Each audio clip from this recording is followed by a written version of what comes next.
I am working with Mac, along with some other people in the offense, and working with all the skill group on offense.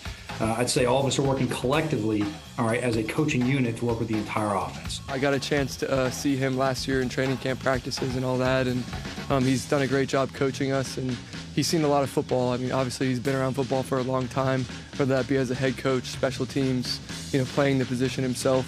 So he has knowledge that is very beneficial to me as a quarterback, and obviously I'm going to learn with him. That's the goal, is to kind of teach each other and move along and take what he knows and then take the experiences that I have and combine them and work together as a great team.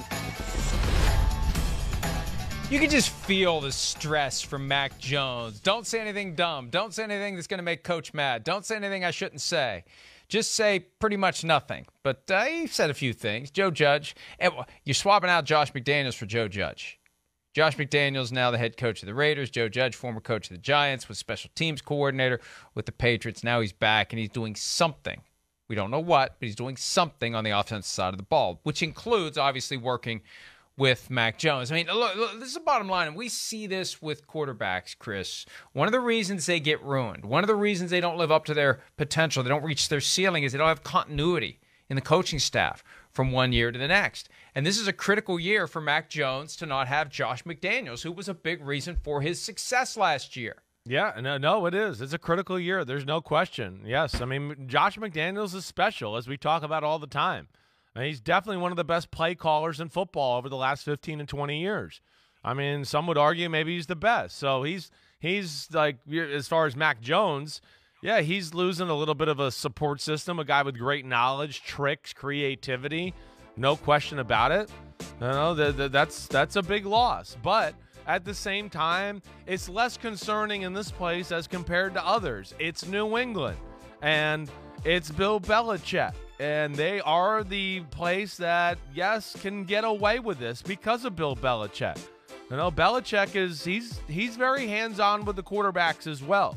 So it's not like he's over there, sipping pina coladas going, hey, Joe, you'd figure it out with the quarterbacks. He's got his eye and pulse on it. I guarantee he's in those meeting rooms a little bit, coaching them through a little bit as he's coaching Joe Judge so he can kind of see and take his lead.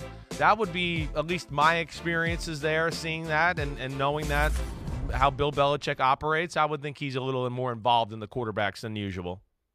And the thing about Bill Belichick, he has years ago evolved past that label that he's a defensive coordinator. Definitely. A defensive coach. He is just a football coach. He coaches the whole team. He's involved with everything, offensive and defensive. And now with Josh McDaniels gone, he's going to be as involved in the offense as he's ever been, maybe more involved than he's ever been. And they're building this mystery, and I still don't know what the purpose of it is, where the various assistants aren't talking about what they do. The players aren't talking about who's doing what. And one of the most important aspects, obviously, for the Patriots this year will be who is calling the plays when they have the ball. Here is Bill Belichick, and we apologize in advance for the quality of the audio, but anytime Bill Belichick speaks, there's a good chance the audio is not going to be good because it's a series of grumbles and grunts and snorts. Here is question and answer posed to Bill Belichick about who will be calling the plays on offense this season. Have those jobs been specified for Joe and Matt in particular? They told us that, Joe's been working with the quarterbacks and Matt a little bit with the offensive line, but those guys have titles. Yes. We have titles. Yeah, look, there's a lot of jobs that we have to do. We're all working on those things now. It's May. They'll change in June. They'll change in August. They'll change in September. So we're all to do the things timely that we need to do. And if you're asking about game plans, we're months away from that. Months. Maybe not game plans, but how about like the one role that we asked those two guys about was the play caller role. Is that one that's from having a play caller? So what plays are we calling? Well, many camp plays. Yeah, maybe. I don't know. Yeah. Do you know who will call offensive plays, or is that a process you'll let play out over the course of the offseason? Yeah, when we get to it, we'll get to it. Bill, you said you've called plays, you haven't called plays. Is it an option for you to call offensive plays this year? I've called them and I haven't called them. And other people have called them and I haven't called them. So, We'll see. I've called them and I haven't called them. Other people have called them and they haven't called them. At one point, an ad, "No bull," flashed on the screen behind Bill Belichick, which is very appropriate. There was a lot of bull there. I just don't understand why they don't want to say. How do you not go into your OTA season knowing who's going to be calling the plays? And maybe the truth is it's always been amorphous and vague like this. We just never bothered to ask because we just assumed Josh McDaniels was calling the plays. Maybe Bill Belichick was involved. And, the head coach always has that veto over whatever is going on. Yes. Maybe he's been involved in calling plays a lot more than we ever recognize. To your first thing, it is odd. I mean, we usually see play callers, and, like we talked about a little last week, they establish a command system. Oh, here's the offensive coordinator, and now everybody kind of, fall in line and listen to it. But I think because of the amount of moving parts and coaches they've lost and whatever, it seems like it's a little bit of like work in progress. We'll see who earns it or, where this goes. I think that's what Bill Belichick's doing. And to the second point you were talking there, Mike, there is no plays being called. I know they're at practice and people are going, wait, there's practice, but it's not like we're on the sideline and the guy's like, oh, hey, what's the defense in? Oh, okay, we got to go to this play. No, the practice is pre-scheduled already. Belichick, the New England way, what they do, they start with the training wheels every year. That's just what they do. As I've told you before, whether playing against them in the preseason, working there a little bit, knowing how they implement things as playing for Josh McDaniels, it's going to be like, no, here's the 10 plays we're playing today or practicing today. These are a real base part of our offense, and we're going to master these for a few days, and we're not going to really move on to the next plays until we do that. And as I've told you before, like same with defense, it'll be like, here's cover 2 and here's cover 3. And when I feel like we've got cover 2 and cover 3 down, then we'll start talking about the next coverage and go from there. So there is no need for a play caller because right now Belichick is scheduling the practices the way he wants and going, okay, hey, offense, I want you to run this play, and defense, we're going to run this defense, and we're going to use that against each other to coach and make each other better that way. So it is not necessary. It's just odd and rare in the NFL to not have it. How about this fact? Yeah. Assuming that Josh McDaniels was indeed the play caller for the past 10 seasons, and based upon what Belichick said yesterday, I don't know what to believe anymore on that point. He was. For the past 10 years, the Patriots were in the top 10 in points scored 9 out of 10 times. Special. You think of them as a defensive team, and that's how they got started, first wave of their dynasty. But they really did supercharge the offense starting in 2007, even though they didn't win the Super Bowl that year, obviously. But they became more of an offensive juggernaut. Definitely. And a balanced team in more recent years. And somebody's going to be calling the plays. And this, I still, Chris, at some level believe that Bill Belichick is trying to centralize responsibility. He's trying to reduce the pressure and the scrutiny of the individual assistant coaches because I think he knows.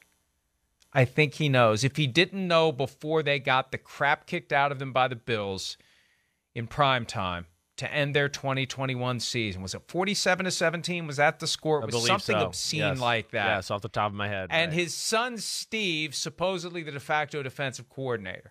That's the kind of performance that defensive coordinators get fired for. Look what happened to the special teams coordinator of the Packers after that debacle in the divisional round against the 49ers. What happened? He's gone.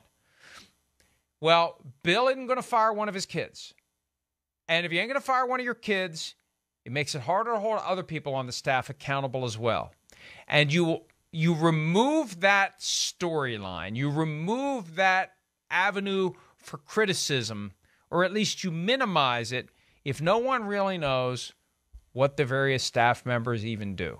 And I really think at some level he is trying to protect himself and the 2 kids of his that work for him from an awkward spot by keeping it very, very deliberately confusing as to who's doing what. I feel like at some level that's part of the genius of Bill Belichick.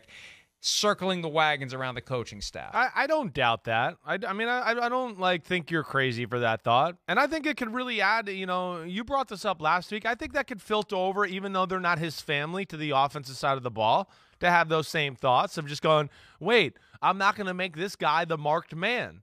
I'm not going to do that to him to where, oh, man, now the first 2 weeks we don't play great on offense and it becomes a story because, hey, name, Johnny, the new offensive coordinator, stinks and that becomes a thing. So I would think, again, this is like one of the greatest, most well-thought-out human beings in the history of the planet, let alone just a football coach.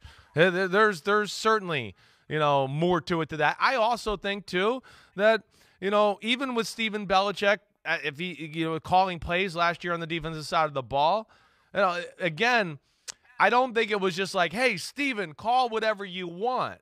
Just go. You know what to do. That's just not the way things work there in New England.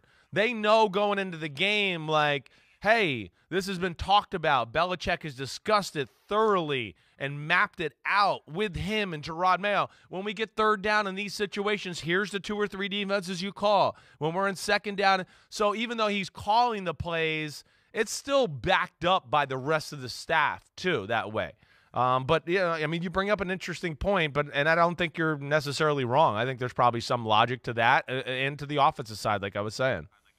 And I think the logic on the offensive side would be you want to avoid a situation where those guys are feeling the heat and they recognize, hey, Bill's making it deliberately vague on the defensive side, so he never has to fire anybody because he can't fire his kids, which means he can't fire anybody else because then you're applying a double standard. So it's all very blurry.